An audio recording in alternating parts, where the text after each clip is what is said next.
This is the early edition, a curated weekday guide to major news and developments over the past 24 hours.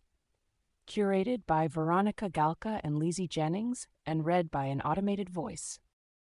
Published September 23, 2025 on Just Security, an essential resource for those shaping a just and secure world. Here's today's news. Trump administration actions.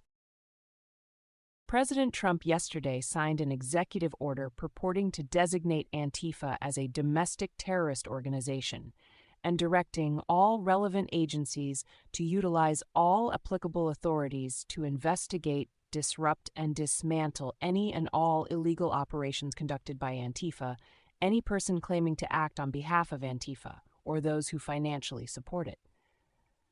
Legal experts point out that the United States does not have a domestic terrorism designation.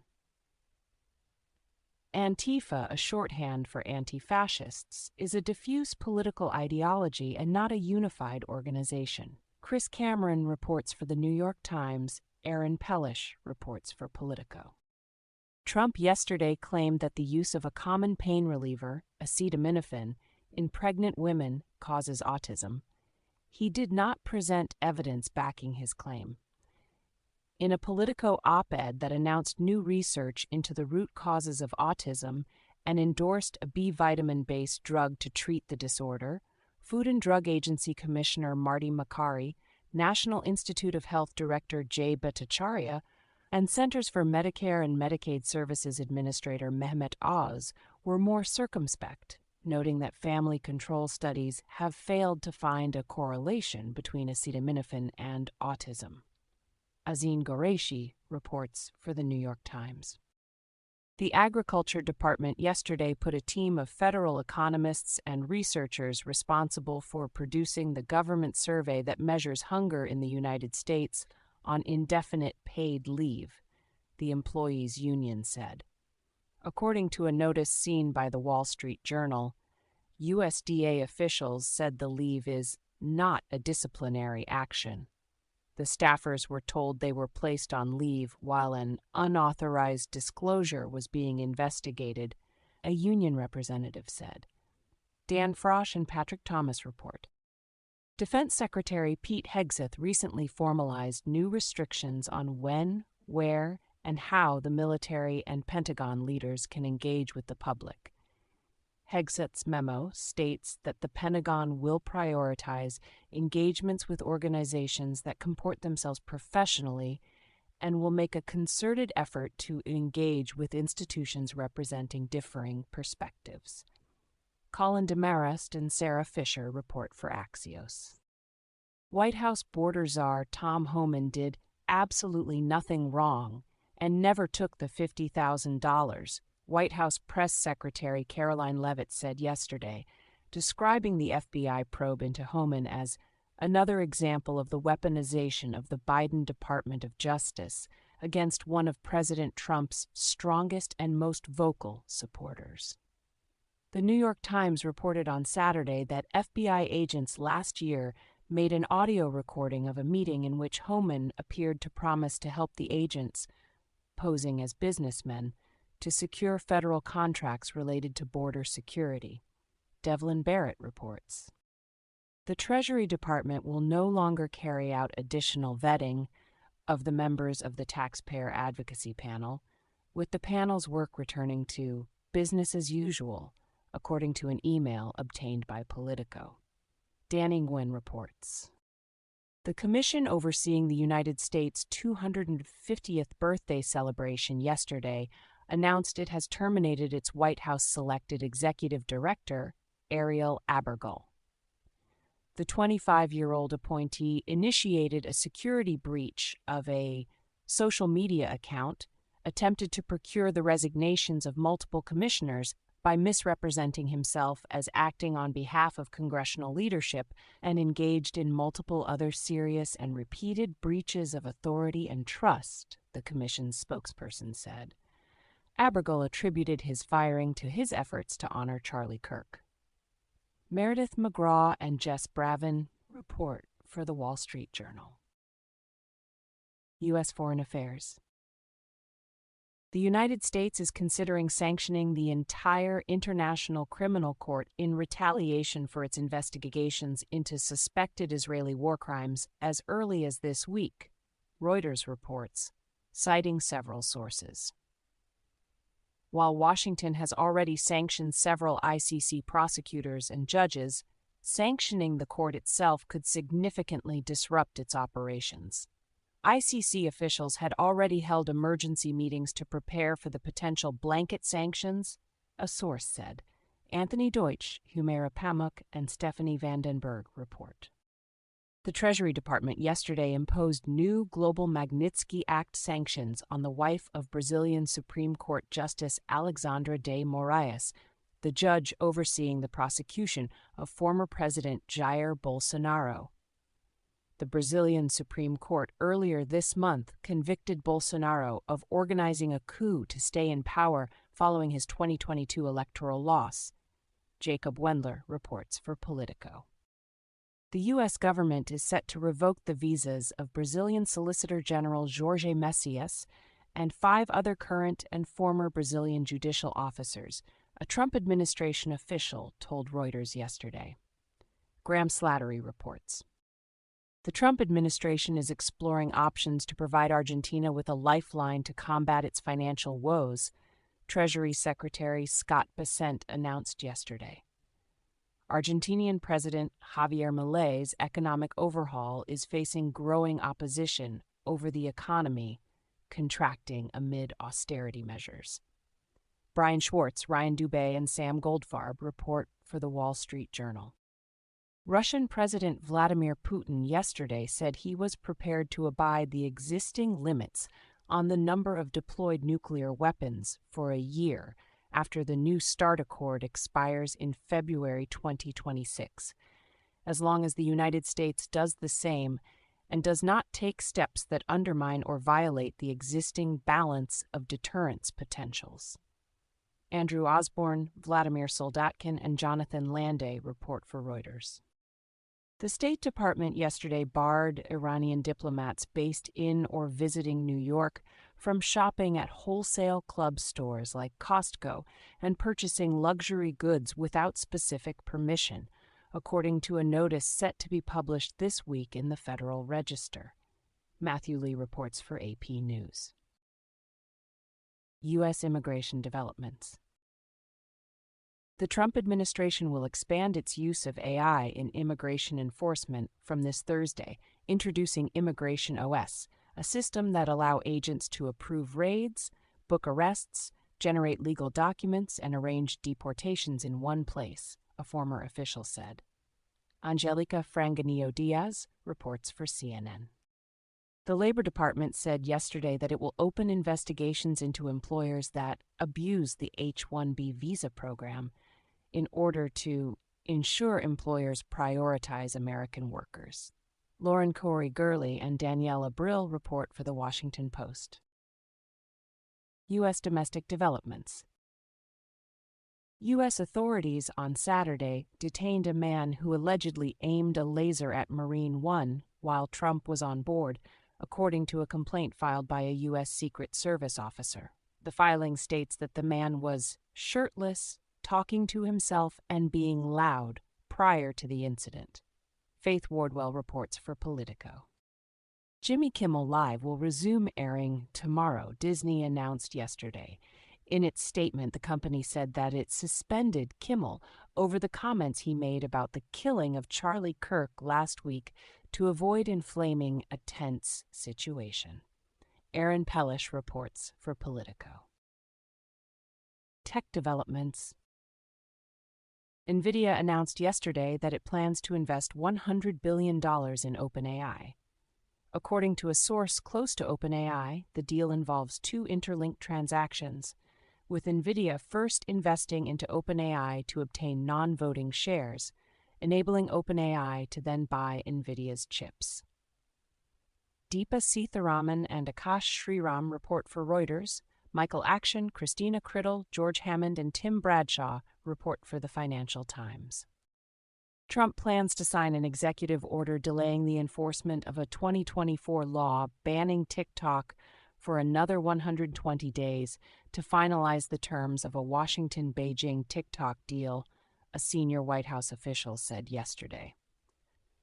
The White House is 100% confident the deal will go through, the source added. The Chinese government has not confirmed a deal to date, with a Chinese Foreign Ministry spokesperson telling reporters yesterday that China acknowledged receipt of information on the basic framework consensus on the TikTok issue. Anthony Adragna reports for Politico.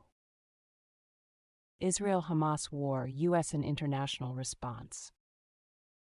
France yesterday announced its recognition of Palestine's statehood, with Andorra, Belgium, Luxembourg, Malta, and Monaco also announcing or confirming their recognition of a Palestinian state during a UN General Assembly meeting aimed at galvanizing support for a two-state solution. The United States did not attend the France and Saudi Arabia organized meeting. Joseph Krause and Farnoosh Amiri report for AP News. Fiona Nemoni reports for BBC News. Trump will today present the most concrete proposal for ending the war in Gaza to date to a group of leaders from Saudi Arabia, the United Arab Emirates, Qatar, Egypt, Jordan, Turkey, Indonesia, and Pakistan, according to U.S. and Arab officials. Our understanding is that Trump wants to get our feedback and support for the U.S. plan to end the war, one of the Arab diplomats said. Barak Ravid reports for Axios. Pro-Palestine strikes by grassroots unions caused major disruption across Italy yesterday, with some protesters storming Milan's central train station and clashing violently with police. Giada Zempano reports for AP News. Israel-Hamas war. Israel's offensive on Gaza City has taken hospitals in the city out of service, the territory's Hamas-run health ministry said. Jordanian armed forces are also moving their field hospital in Gaza City's Tel Al-Hawa neighborhood to Khan Yunis for the safety of the hospital's staff, Jordan's state news agency Petra reported yesterday. Nidal al-Mughrabi reports for Reuters. Israeli artillery shelling and quadcopter drone attacks are driving people from their homes in Gaza City, local residents say. Israeli tanks have now advanced into the city's center, according to witnesses. Yolande Nell reports for BBC News. Hamas authorities publicly executed 3 men accused of collaborating with Israel in Gaza City on Sunday, according to a Palestinian official and BBC Verify. Nidal al-Mughrabi reports for Reuters. Merlin Thomas reports. Russia-Ukraine war, international responses. During an emergency meeting of the UN Security Council yesterday, European allies warned that they would shoot down Russian jets or drones involved in any further incursions of NATO airspace. British Foreign Secretary Yvette Cooper said NATO is defensive, but be under no illusion. If we need to confront planes that are operating in NATO airspace without permission, then we will do so. U.S. Ambassador to the UN, Michael Waltz, told the Security Council that the United States will defend every inch of NATO territory. Ivana Katasova and Nina Subkan-Berdina report for CNN. Russia-Ukraine war. Zelensky plans to meet Trump today in New York and is likely to discuss further U.S. sanctions on Russia ahead of speaking to the UN General Assembly tomorrow morning. Tom Baumforth reports for Reuters. The UN Special Rapporteur for Human Rights in Russia, Mariana Katsarova, told the press yesterday that repression in Russia is escalating, with Moscow targeting civilians and journalists in order to silence opposition to the war in Ukraine. According to Katsarova's report, since mid-2024, at least 3,905 individuals were convicted on administrative or criminal charges for peaceful dissent. AP News reports.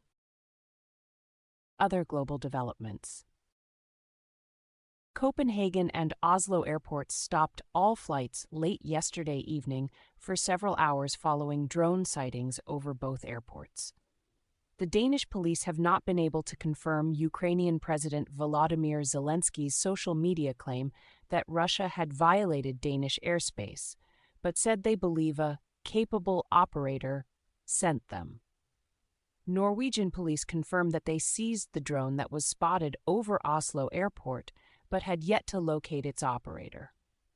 At the time of writing, there has been no confirmation the incursions are linked. Sune Engel Rasmussen reports for Wall Street Journal. Ruling military juntas in Mali, Burkina Faso, and Niger announced in a joint statement yesterday that they are withdrawing from the International Criminal Court, calling it an instrument of neo-colonial repression in the hands of imperialism. The three states have said they instead want to establish indigenous mechanisms for the consolidation of peace and justice. AP News reports. Harry Sekulich reports for BBC News. Brazil's chief prosecutor yesterday announced that he has charged Brazilian Congressman Eduardo Bolsonaro, the son of former President Jair Bolsonaro, with coercion. The prosecutor's office said that Eduardo Bolsonaro has repeatedly sought to subordinate the interests of Brazil and the entire society to his own personal and family agenda. Eduardo Bolsonaro currently resides in the United States and responded to the charges as bogus accusations and ongoing political persecution. Tabby Wilson reports for BBC News, Reuters reports. ICC prosecutors have charged former Philippine President Rodrigo Duterte with crimes against humanity as an indirect perpetrator for murders committed in the Philippines between 2013 and 2022, a redacted charge sheet dated to July 2025 that was made public yesterday shows. Natasha Priesky reports for BBC News.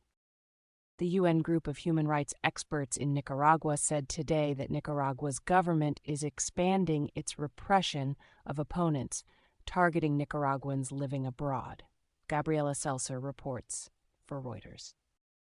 Moldovan authorities said yesterday that they carried out 250 raids and detained 74 people as part of an investigation into the Russia-coordinated plan to destabilize the country ahead of Sunday's parliamentary elections.